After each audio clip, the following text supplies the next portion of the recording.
All right. Today we got our 12th great interview and our 13th interview total. Looking at you, Syph. This one is with all-time great, one of the true legends of our sport slash of time. So let's get to it. How would you describe your triple triad play slash style? I would describe my play style as an Omni defensive style, making it sound more fancy than it is. The first three cards I choose, I like to be able to play them in 1 or 9, but have the functionality to take them back in 2 or 4, and if I started in 9, 6, and 8. So I can see my opponent's cards and see which starter best suits that situation. My other 2 cards will likely be strong against what I anticipate my opponent's starter cards would be on that rule set, but also complement my other starters if I needed to go in 3 or 7. However, I have been known, no matter how well my opponent's hands may counter my original starter card, I stick with it as that is how my hand is built and how it functions. I also like to build on my cards. For example, if I did a starter in 1 and my opponent went into 9, for example, and I could defend my card in 1 rather than take my opponent's card in 9 or set up a trap for 9, I'm far more likely to do that. I believe my playstyle has a lot of good points and it has served me well. However, as my records over the years show, I am prone to losses against so-called weaker players, as my playstyle often plays to the level of my opponent, being that I am building on my own cards, and am not necessarily capitalizing on my mistakes by my opponents make earlier in the game. So I got a couple comments here. I think one is going to sort of be a recurring thread through this, which is I think that fundamentally Slash of Time was ahead of his time. Incidentally, the graphic you're seeing is from Legend of Zelda. Apparently, the name comes from that. But I think something we'll hit on at a bunch of points here was Slash doing something, and it's not that people necessarily do it now or didn't do it before. So I guess ahead of your time might be the wrong way of putting it. But there are sort of like 2 ways to be better at triple triad than other people. Of course, there are a million categories you could make, but one division you could make is kind of being ahead of the curve and doing what everyone else is doing but better, right? So for the latter, like every good player is doing some calculation. If you calculate deeper, if you calculate more broadly, if your intuition is better at differentiating similar looking moves, right? These can all be ways that you're doing what everyone else is doing, but you're doing it better. And Slash of Time certainly does do that. But the part I want to focus on is the kind of being ahead of the curve. Things like understanding that certain cards are really powerful that other people don't rate as highly. Seeing cards that other people will put in their hands that you know aren't as good as they think those cards are. But also in-game play decisions. Stuff like, I guess I'll get to examples of that later because there was something Slash wrote later that made me think of it. But Slash of Time is very committed to bringing tournament hands where he has intended starters. And I think this is a really effective thing he does that a lot of good players do not do. And it is one of the things that pushes him kind of ahead of a lot of contemporaries. Just doing an example from my play because it comes to mind. In Nephilim, every game I prepared my hand with an intended starter or multiple intended starter ideas. And basically every game in Nephilim, I played from ahead. I was the one pushing, and I ended up, getting really good results and not conceding very many ties. In Triad Wars, I came in a lot of the time with cards I liked and hands I liked, but often I did not particularly have starter plans. I thought the cards either fit together or they were cards I thought were effective and could deal with a range of threats. And maybe I had ideas of like, okay, if all else fails, that's a weak corner the hand should play well with. But weak corners in hand games are not very pressuring in my experience. They're more effective in randoms. And I ended up not coming in with particular plans for that. There are a few exceptions. The the finals, I tried to come in with more of a plan. But all in all, I ended up playing from behind most of the games. And I think I think Slash does a number of things that are truly excellent tournament strategy. Building hands with not just one intended starter, but usually 2 starters built in, but 2 starters he knows the hand can support. And I think where he says it makes him sound, overly committed, but I think when you build a hand like that and you stick to the intended starters, it often does better than trying to find more creative things. You know this starter type basically works. If the opponent can respond really well, it's probably going to work well enough. You still get a tie, not too uncomfortably, and maybe you move on hands after that. But you never get yourself into trouble with some starter that looks like it does some things but might have some problems too, right? You really make sure you're going to be on at least even footing from the start of the game. And I think that is really effective and something that tons of players, very much including myself, do not reliably do. Who is your most interesting opponent? I enjoyed playing against Yojimbo the most as it forced me to play well. I felt like I needed to win as I really did not want to lose to him. I am a player, as I have said above, I need to be motivated. If I am against a lower ranked player and do not feel I need to put the necessary effort in, I won't do. This goes back to me having quite a few losses against lower rated players in tournaments. So, yeah, this made me think of what is Slash's record against various top players. And he really does have some stunning achievements I think are basically unshared. He's 3-1 against Delial, which is ridiculous. If I go to Delial's page, I think that is Delial's worst opponent. Yeah, it is. No one has a better record against Delial than Slash of Time, right? He brings it when he's playing Delial. He is even with Yojimbo. He has a win against me. He has, he's 1-0 against Kamikaze. He's 1-0 against Cookie. He's 1-0 against Turds. He's 1-0 against Vid. He has a really fantastic record against the legends of the game and clearly does bring it. Just for a little balance, the Polish brothers scored really well against him, but the Polish brothers are phenomenal. Combined 3-0 against him. But yeah, best record of anyone against Delial, even record against Yojimbo. That's... When Slash plays the best players, he plays really, really well, and it is completely fair of him to identify this as a great strength of his and potentially a weakness when he is less consistent against other players. I scrolled down mistakenly. One sec, let me find where we were. Who is your toughest opponent? This is a strange one, as in toughest is that who I thought was the best or who I struggled against the most. I am reading it as who I struggled against the most. That is what I intended. This is a random one, but I would say Jadat. I remember trying out for Avalanche when I started TTA and he 9-1'd me. Also in random games that I had with him, he always seemed to get the nod. I may have beat him once or twice in tournaments, but other than that, I would say I struggled against him quite a bit.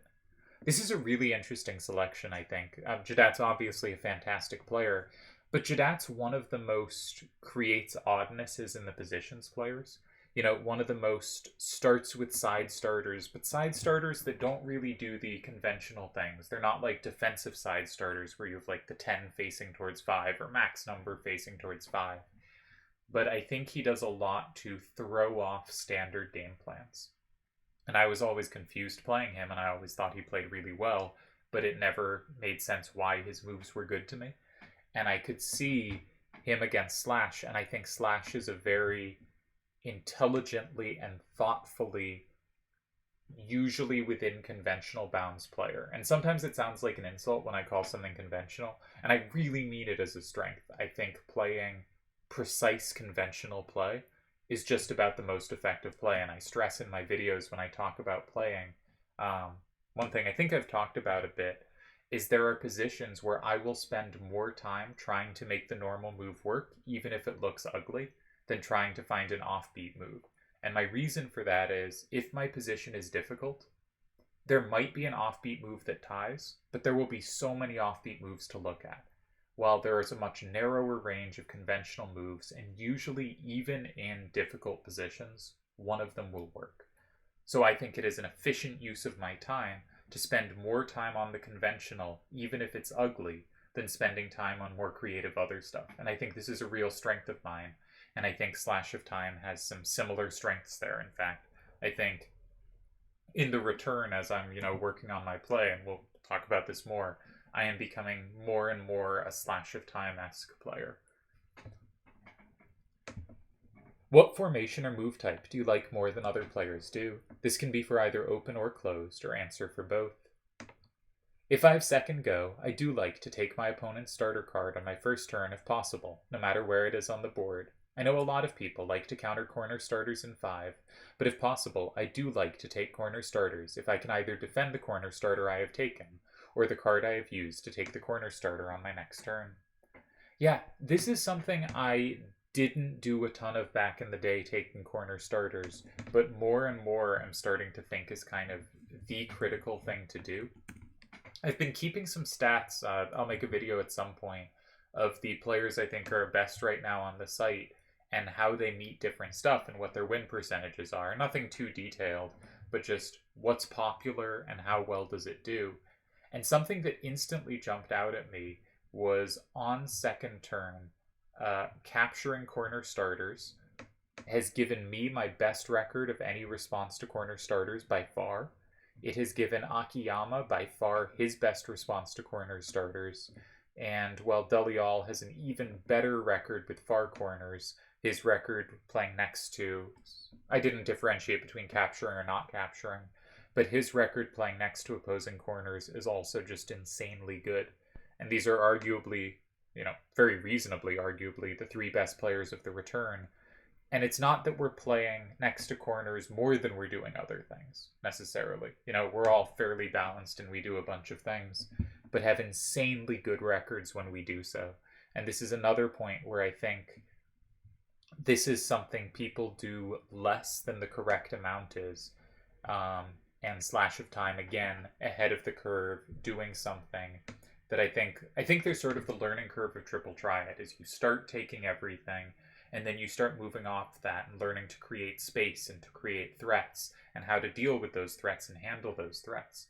And often you never get back to, actually, I can just take their starter, either making it hard for them to recapture, or more often, if they can, I can play next to the card I just played, as Slash said, and set up an L position, but a very powerful L position kind of often, because usually their card to recapture their starter, they don't have much control over what number faces 5.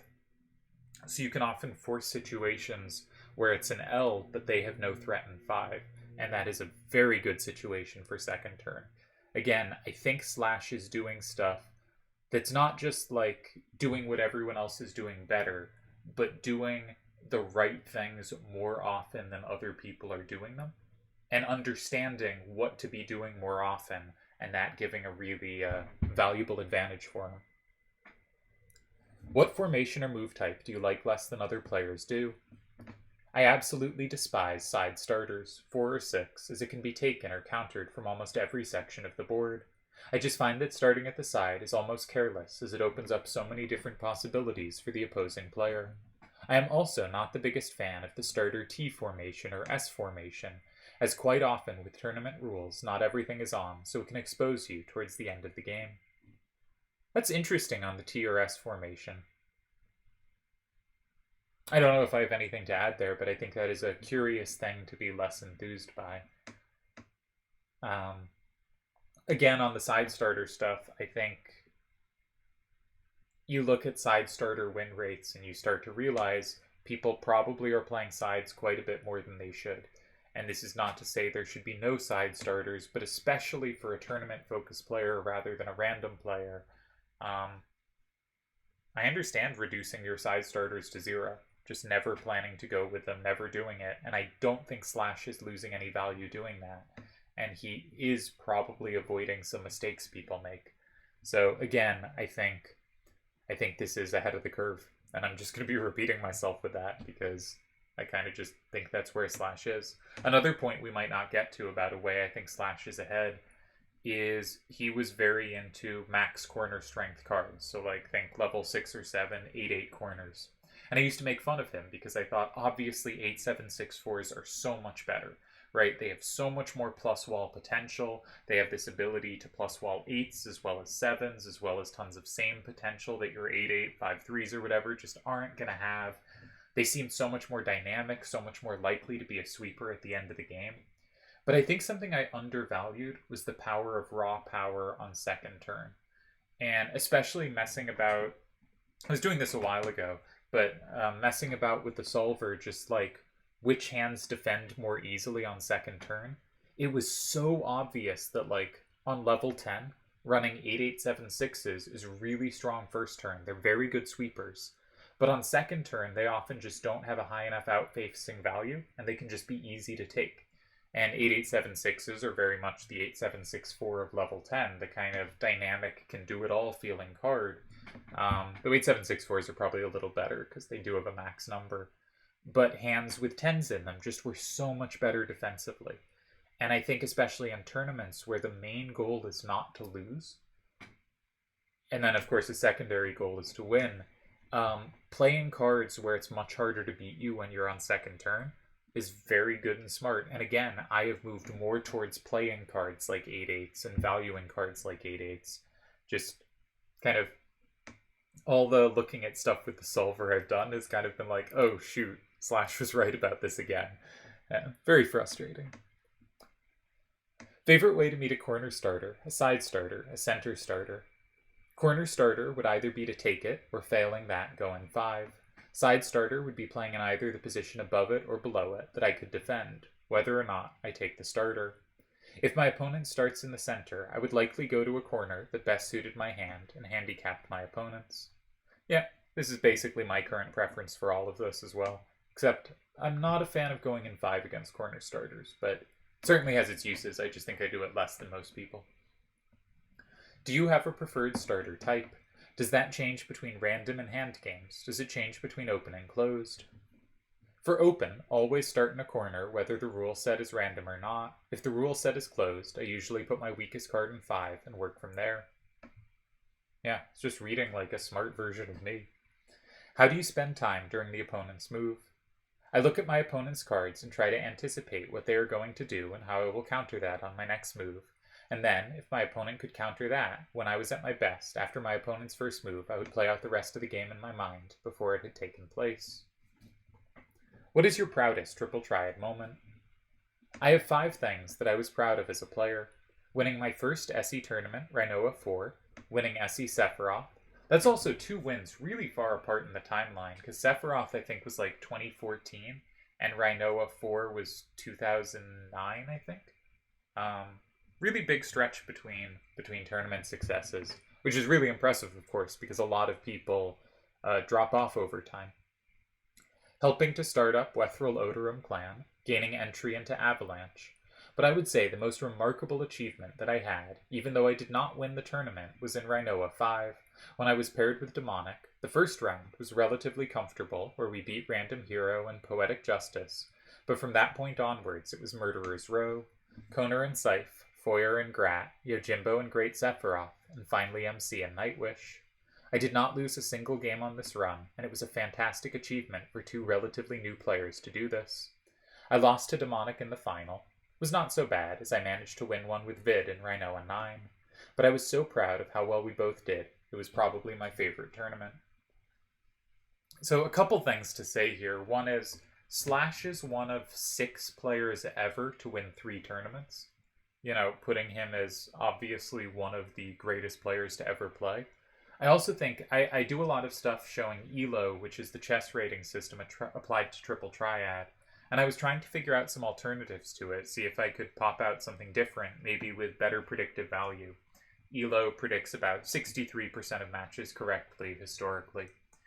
And I ran across Microsoft's Trueskill, which they use for online matchmaking.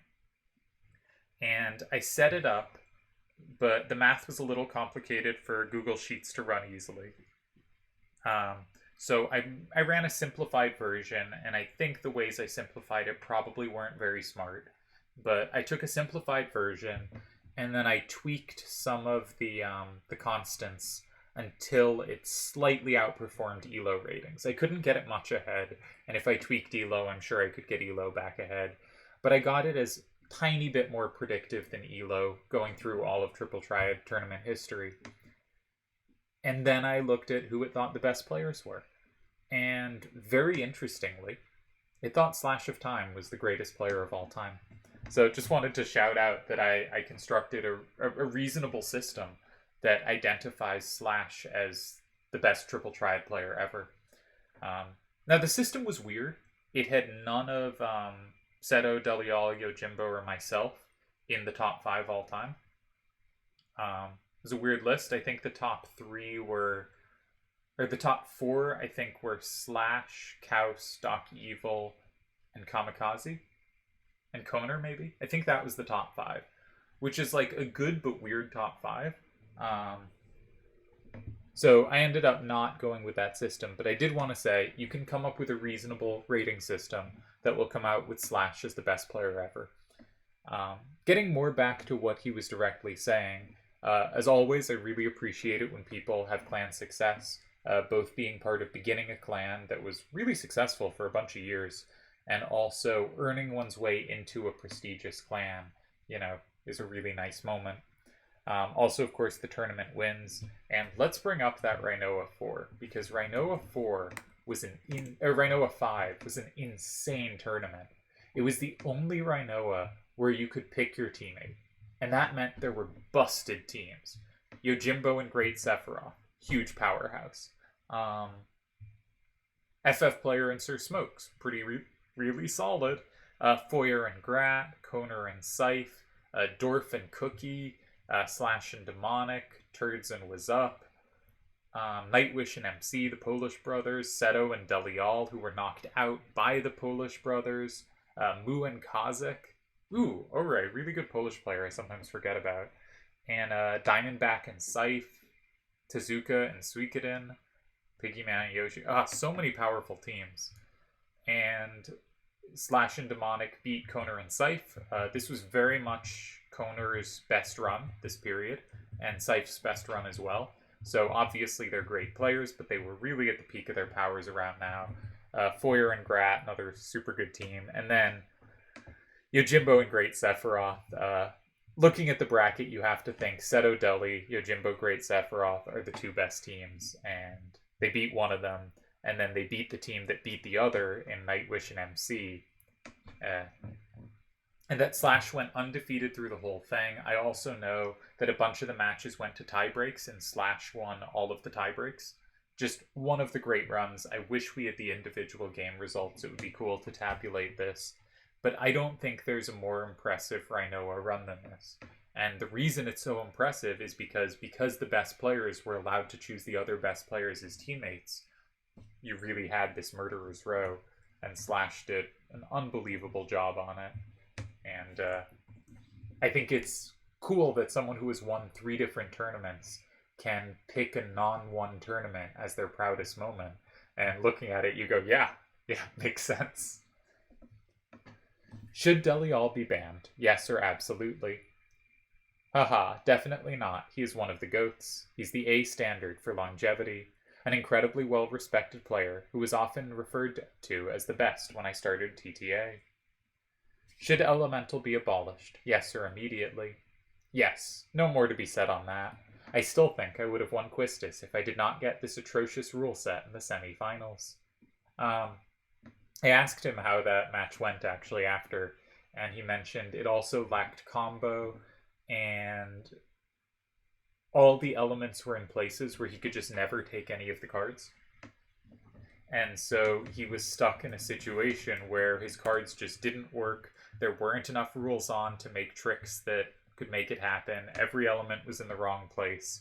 And he ends up losing in the Quistis semifinals to Chickeny, who is, of course, an excellent player, having beaten Delial in the quarterfinals. And would have faced Yojimbo in the finals. And Slash of Time and Yojimbo have an even lifetime record against each other. And that would have been quite an amazing match to see. What clan will always have a place in your heart? Assassins, FFF, Avalanche, and Wethril. It is not the big players and the tournament wins that I enjoyed the most on TTA. It was the people. Yes, great answer. I remember people like Soul on Fire, Genova, Kadaj, who were not the best of players, but were absolutely fantastic people. Agreed. I also loved my what I would call draft class. I like the term draft class for this. You know, the players who came in at the same time and kind of got good at the same time. With Was Up, Demonic, Sir Smokes, all starting at a very similar time. Yojimbo also basically at the same time. The Polish brothers, I think, were a little earlier, but pretty close. Really strong draft class. But also, Slash, Demonic, Smokes, and I were all in Assassins. I think all of us ended up in FFF, but at least three of us did. At least three of us ended up in Avalanche, and at least two of us ended up in Wethrel. So we were a draft class that all came up, all started in Assassins, which was this small clan that was really tight-knit and fun, and brought in all these kind of coming up players, and I think we had a wonderful time there. Player you think is most underrated? Diamondback was a player I thought had incredible hand-making ability. I just feel nerves got to him a little bit in tournaments, but outside tournaments and in normal games he was great. I just shook my head a lot of the times when I would watch him play in tournaments, as he was far better than his performance in those matches. Who are your top 3 to 5 picks for GOAT? Delial was up, Yojimbo Seto. I'm just going to go for these 4, probably in this order, as for me longevity is important. People talk about Doc Evil's 1 loss in 3 tournaments, but that is achievable if you are just the best player on the site at that time. To stay there for years and have your play evolve with all the new talent that is coming through, even if you are not the best but are always hanging around the top 5 in all the different eras and are a threat to win any tournament at any time, that is what I consider to be the GOAT. I think this is the first person to list Delial as their number 1 pick, and this is a very good case for him. There are other cases you can make for Delial. He's also undefeated in finals. There's a ton of things you can say for Delial, the all-time wins leader. But very good case for Delial. When did you start playing, and what was your favorite era? I started playing in 2008, I believe. My favorite era was 09 to 13, as that is when I was getting to understand the game and meeting all the people on the site. Also, the activity was pretty good back then. Favorite rule set? I liked the lame level 1 through 4 same plus wall set, and also level 7 same plus wall combo. Have you met any other Triple Triad players in person? Not really. I went to high school with a girl called Vicky, who had around 7,000 games played on TTA before I started. I believe that Foyer met her in real life, but I can't remember her TTA name. What is your biggest weakness as a player?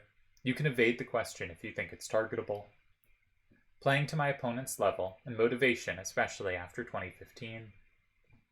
Is there another question I haven't asked you'd like to answer? Not really a question, more of a statement. I would like to thank Was Up for these interviews and videos on TTA. They've been incredibly interesting, and I believe one of the main reasons that the interest in TTA came back and the site relaunched. Also, big thank you to everyone on TTA over the years for making my time on the site incredibly enjoyable and rewarding. Also, finally, a massive thank you to Dalamar. What he has done for so many people over the decades has been remarkable. Maybe he is not the GOAT, but I would say he is the MVP. Wonderful sentiment to end on. I'm going to call the interview here. Hope you enjoyed it. Great interview with Slash. Thank you so much for doing it.